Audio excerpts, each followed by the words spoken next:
สำหรับขน้อยนี่เป็นเรื่องสูงสุดเป็นเรื่องมหัศจรรย์ขน้อยกับบ่เคยเห็นแบบนี้ว่าซั่นซะเพราะว่าได้สัมผัสในตัวเองได้เห็นได้ฮู้ในตัวเองได้เห็นเฉพาะตนคือเพิ่นว่านั่นแหละขน้อยได้พบพระผู้ฮู้นี่ถือว่าบ่เสียชาติเกิดเลยชาตินี้สำหรับขน้อยดีใจสุดๆขน้อยชื่อพอสายมาจากบ้านจุฬาวันนี้ขน้อยสิมาเว้าความรู้สึกความแตกต่างขน้อยได้รับความเมตตา2ครั้งเนาะครั้งที่1อยู่ตากฟ้าครั้งที่1อยู่ตาดผ้าครั้งที่2วันที่หยังครั้งที่2มื้อวันที่9เดือน8และขน้อยสิเว้ารวมเนาะขน้อยอยากเว้าตอนบ่ทันได้รับความเมตตากับได้รับความเมตตาแล้วมีการเปลี่ยนแปลง1ทางสมอง2ทางใจลมหายใจ3ได้สติเมื่อตอนขน้อยบ่ท่านได้รับความเมตตารู้สึกว่าโอ้เจ็บหัวเจ็บคือมีแนวใดแนวหนึ่งมาติ่งหลังจากได้รับความเมตตาแล้วคือจังว่าหัวนี่โล่งขึ้นเบาขึ้นคือจังว่าบ่มีหยังสมองปลอดโปร่งสบายมันเป็นคือจังว่าเบาๆในหัวนี่เบาๆตัวที่2ขน้อยก็มาได้ลมหายใจเข้าลมหายใจออกในเมื่อก่อนบ่ทันได้รับความเมตตาขน้อยจะหันใจผืดหันใจบ่หดท้องเพียงแต่หน้าอกเฮ็ดให้การหันใจของขน้อยบ่สะดวกหันใจเข้าจังได๋ก็มาตันที่หน้าอกคือจะว่ามันมีแนวใดแนวหนึ่งมาติ่งใส่หน้าอกนี่บาดได้รับความเมตตาแล้วมาเห็นว่าเฮาหันใจได้โล่งหดท้องเฮาบัดนี้เฮานึกว่าหันใจเข้าคือจะว่ามันเป็นซ้ายเขามานึกใส่หดพื้นตีนคือจังว่าได้มานึกเบิ่งตามมันขึ้นตามแขงตามขาขึ้นหดสมองก็คือจังว่านึกได้นึกขึ้นหดสมองได้ขอน้อยก็คือว่าแปลกอีหลีเนาะหลังจากได้รับความเมตตาซะมาเป็นจังซี่แต่ก่อนคือว่าจะคือจังว่าบ่เป็นจังซี่เนาะบัดนี้3ขอน้อยจะมีสติมีความระลึกรู้สึก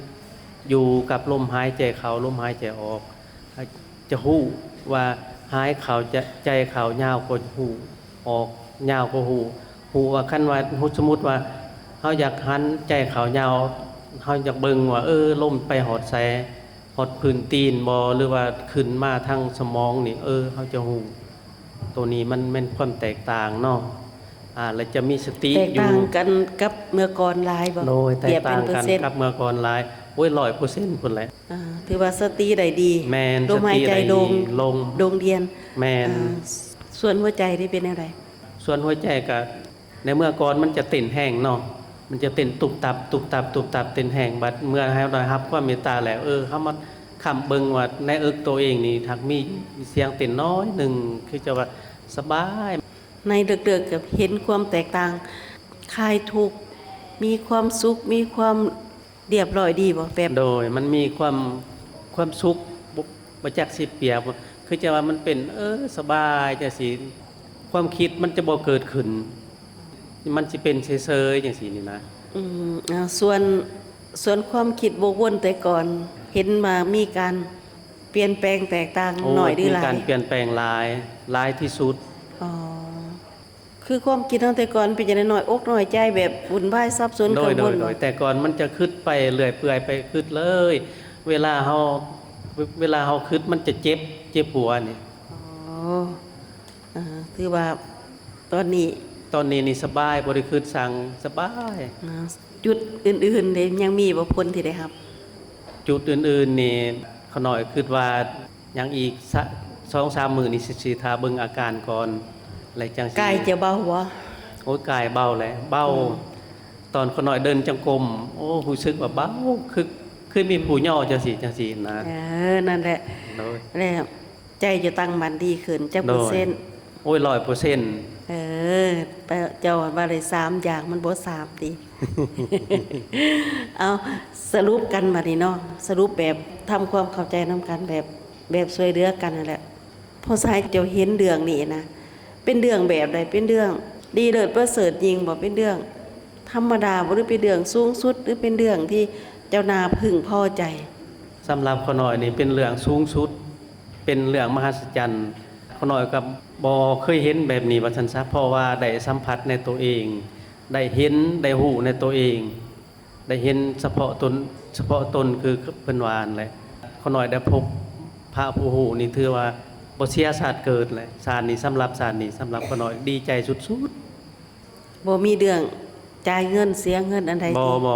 บ่มีว่าสิได้เสียเงินเสียคำอีกกีบหนึงก็บ่มีและมีที่พักที่อาศัยอีกมีอาหาร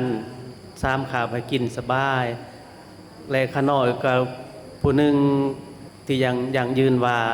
เป็นยอดว่าสันสายยอดบุญซะขอบอกข่าวนำทายาทหรือว่าชาวลาวชาวไทยก็ดีชาวโลกก็ดี ให้มาพิสูจน์เบิ่งเด้อว่าพระผู้หูได้เกิดขึ้นแล้วในประเทศลาวชื่อว่าแม่ท่องแก้วชุมพลภักดีขอให้มาพิสูจน์นำกันเบิ่งสำหรับก็น้อย เสื้อมันว่าพระเกิดขึ้นได้จริง แม่นเชื่อมันว่าพระธรรมศาสตร์เกิดขึ้น ย้อนหยังจึงเสื้อ ย้อนว่าได้พิสูจน์เบิ่ง เห็นผลด้วยตนเอง โดยเห็นผลในตนเอง เอาเป็นบุญเลยซะ ถ้าว่าทายาทผู้ใดโทรถามก็มีเบอร์เด้อ บ่เป็นแต่ท่าญาได้ท่าผู้ใดก็อยาท่าถามเขาหน่อยเจ้าสิกล้ายืนยันผลที่จะได้รับ โดยกล้ายืนยันว่าผล เบอร์ ที่ โทร ได้ เด้ รับ เอา ของ ลงเบอร์โทรให้แน่ เบอร์โทรนี่03099774406ได้ผู้ใดต้องการโทรก็โทรมาเด้อได้สิให้คำปรึกษาสิให้คำแนะนำ